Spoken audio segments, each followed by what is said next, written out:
Thumbnail আর title দেখে অনেকেই বুঝে গেছে যে আজকে আমি কোন ভিডিওটার উপর রিয়্যাক্ট দিতে যাচ্ছি।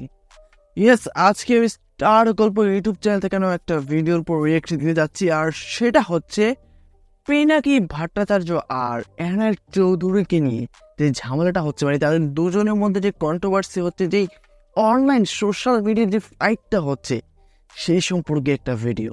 তো আশা করি সম্পূর্ণ ভিডিওটা তোমাদের কাছে খুবই ভালো লাগবে এবং তোমরা সম্পূর্ণ ভিডিওটা দেখার পরে যারা তাদের বিষয়ে জানো না, কি নিয়ে ঝামেলা হচ্ছে সেটাও জানতে পারবে। তো তার আগে একটা গুরুত্বপূর্ণ কথা বলে নিচ্ছি, সেটা হচ্ছে পিনাকি ভট্টাচার্য তিনি কিন্তু বাংলাদেশের নাগরিক, আর এনায়েত চৌধুরী তিনিও কিন্তু বাংলাদেশের নাগরিক এবং একজন ইনফ্লুয়েন্সার। আর পিনাকি ভট্টাচার্যও কিন্তু বেশ পপুলার একজন মানুষ, সোশ্যাল মিডিয়াতে তার বেশ ভালো ফলোয়ার্স রয়েছে এবং দেশের যে কোনো সমস্যা হলে সে অনলাইনে বিভিন্ন মাধ্যমে সে খুব ভালোভাবে প্রতিবাদ করে সেগুলো। সত্যি বলতে পিনাকি ভট্টাচার্য এবং এনায়েত চৌধুরী দুইজনের ভিডিও আমি দেখি, কিন্তু সব থেকে বেশি ভিডিও দেখা পড়ে পিনাকি ভট্টাচার্যের, কারণ বাংলাদেশ সম্পর্কে বিভিন্ন নিউজ তিনি দিয়ে থাকেন, তাই তার ভিডিওগুলি আমি একটু বেশি দেখে থাকি। আর অন্যদিকে এনায়েত চৌধুরী, যার ভিডিও অল্প স্বল্প আমার দেখা, মাঝে মধ্যে সামনে আসলে তার ভিডিও আমার দেখা হয়েছে, আর সেই থেকে আমি তাকে চিনি।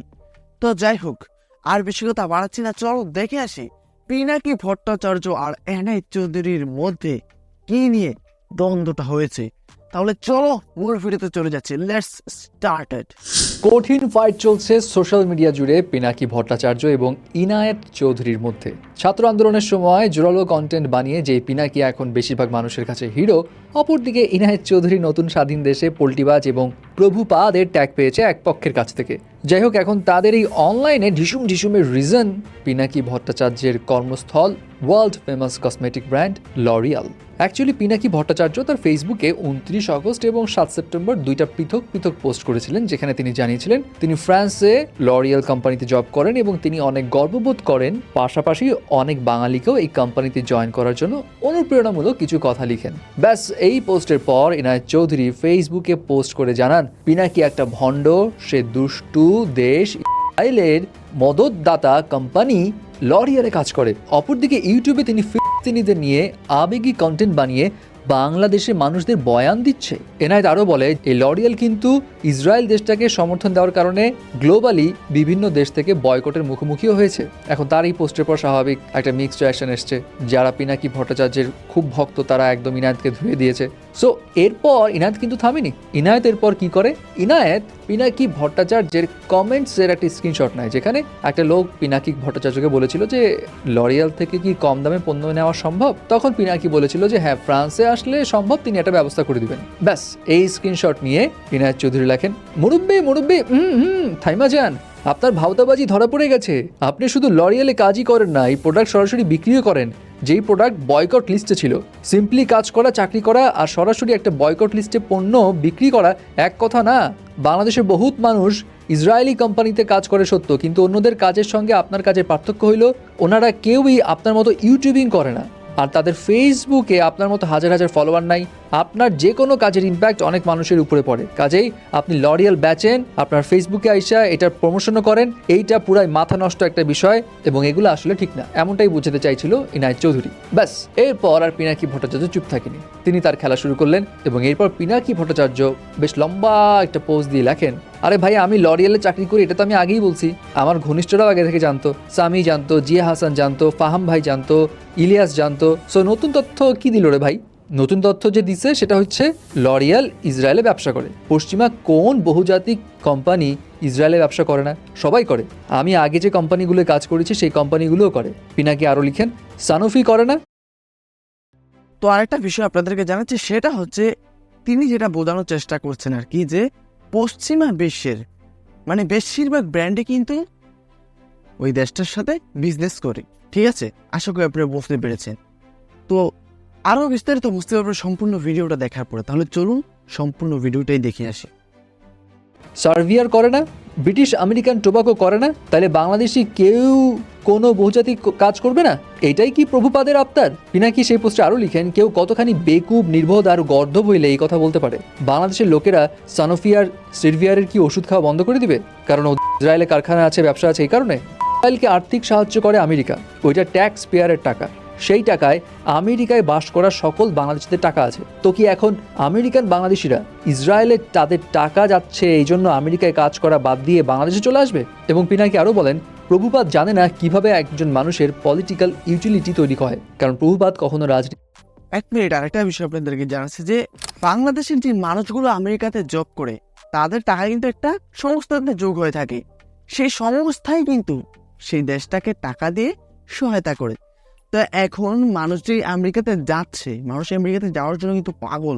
যদি আপনিও কোনো সুযোগ পান, আমার বিশ্বাস আপনিও আমেরিকাতে যাবেন। তো কমেন্ট বক্সে জানিয়ে যাবেন আসলে কি আপনি যাবেন কি না। তো যাই হোক, এখন কি সেই মানুষগুলো সেখান থেকে জব ছেড়ে বাংলাদেশে চলে আসবে? অবশ্যই না, তারা চলে আসবে না। পিনাকি ভট্টাচার্যের কথায় কিন্তু লজিক আছে। আশা করি আপনারা বুঝতে পেরেছেন। তাহলে চলুন বাকি অংশটা দেখে আসি।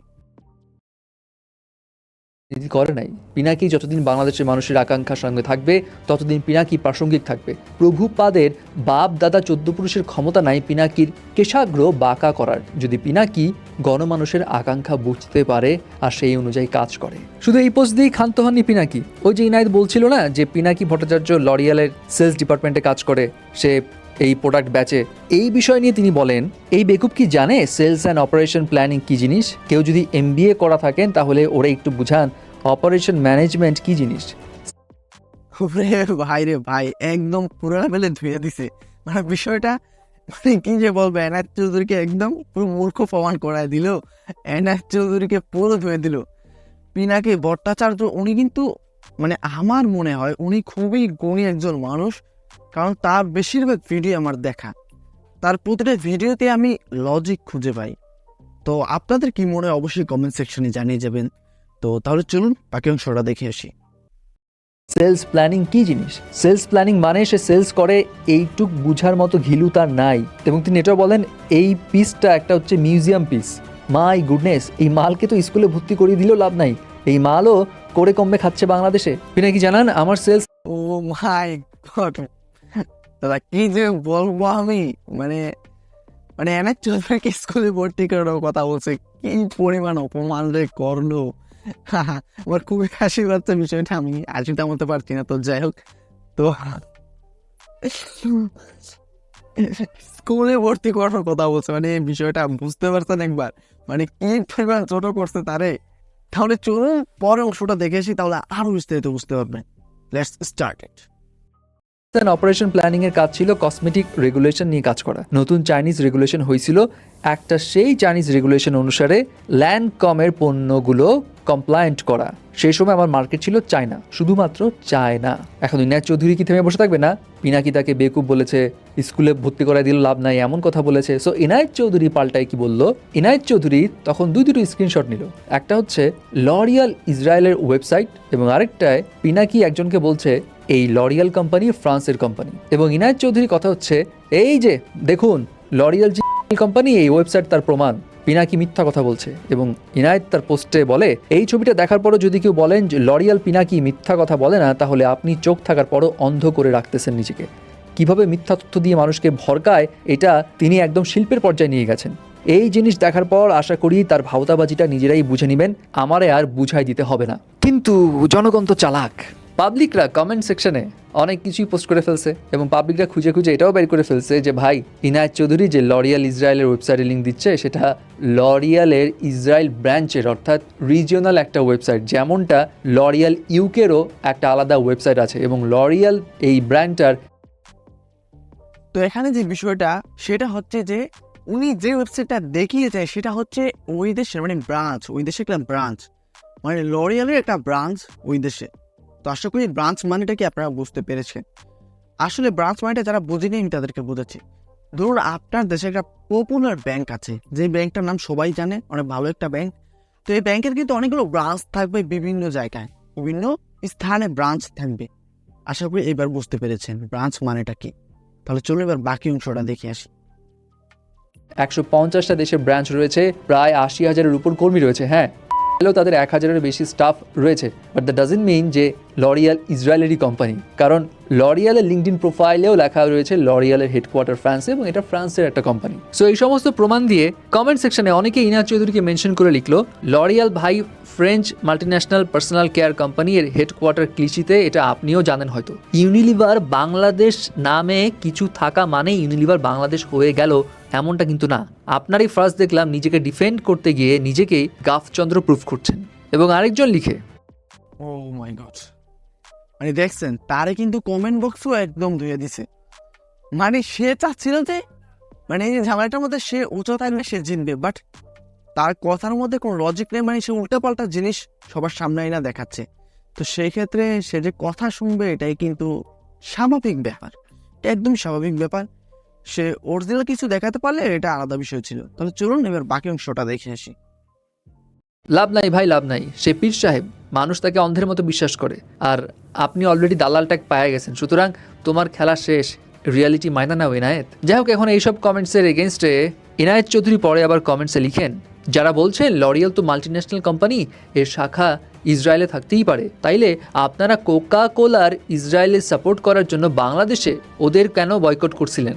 ওদের ক্ষেত্রে কেন বলেন নাই যে ওদের তো ইসরায়েলের শাখা থাকতেই পারে, কারণ ওরাও তো মাল্টিন্যাশনাল কোম্পানি, তাই না? লরিয়াল এবং কোকা কোলা দুইটা এক গোয়ালের গরু, এইটা যখন বুঝবেন তখন ধরে নেবেন যে হুশ আসছে।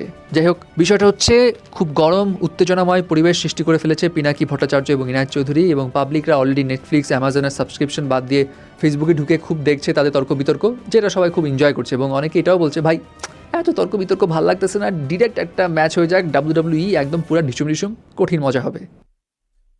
তো গাইস, সম্পূর্ণ ভিডিওটা তো আপনারা দেখতেই পেলেন। তো আশা করি সম্পূর্ণ ভিডিওটা দেখার পরে আপনারা বিস্তারিত বুঝতে পেরেছেন যে আসলে তাদের মধ্যে যেই বাকবিতণ্ড হচ্ছে সেটার মূল কারণটা কি আর কি জন্য হচ্ছে। তো আশা করি আর আপনাদের ভিতরে কোনো ধরনের তো আশা করি আজকের ভিডিওটা দেখার পর থেকে আপনারা পুরো শিওর হয়ে গেলেন যে মূল সমস্যাটা কোথায়। তো একটা বিষয় আমি বলছি, সেটা হচ্ছে এনায়েত চৌধুরী যেই প্রুফগুলো দেখাচ্ছে এখানে কিন্তু সব উল্টাপাল্টা প্রুফ দেখাচ্ছে। তো এই প্রুফের মধ্যে কোনো লজিক নেই। আর পিনাকি ভট্টাচার্য তিনি যে একজন গুণী মানুষ সেটা কিন্তু তার কথাবার্তা এবং তার মানে তার প্রতিটা ভিডিও দেখলে আপনি তার পার্সোনালিটি সম্পর্কে বুঝতে পারবেন। আর তাকে এইভাবে ছোট করা, মানে তাকে এইভাবে ছোট করার চেষ্টা করা, এটা কিন্তু এনায়েত চৌধুরী ঠিক হয়নি, সেটা আমার মনে হয়। তো আপনাদের কি মনে হয় সেটাও জানতে চাই, অবশ্যই কমেন্ট করে জানিয়ে যাবেন। তো এনায়েত চৌধুরী সম্পর্কে আরেকটা কথা বলে নিচ্ছি, তাকে কিন্তু বর্তমানে দালালে ট্যাগ দিয়ে দিয়েছে বাংলাদেশিরা। কী জন্য দিয়ে দিয়েছে সেটাও আপনাদেরকে বলছি। এই যে কোর্ট আন্দোলনের সব সমস্যা গেল, এর মধ্যে কিন্তু তিনি কিন্তু ডিগবাজি মেরেছেন, আশা করি বুঝতে পারছেন শর্টলি। তো যাই হোক, আজকে এখানেই বিদায় নিচ্ছি, দেখা হবে পরবর্তী কোনো একটা ভিডিওতে। ততক্ষণ পর্যন্ত সকলে ভালো থাকবেন, সুস্থ থাকবেন, টাটা, বাই বাই।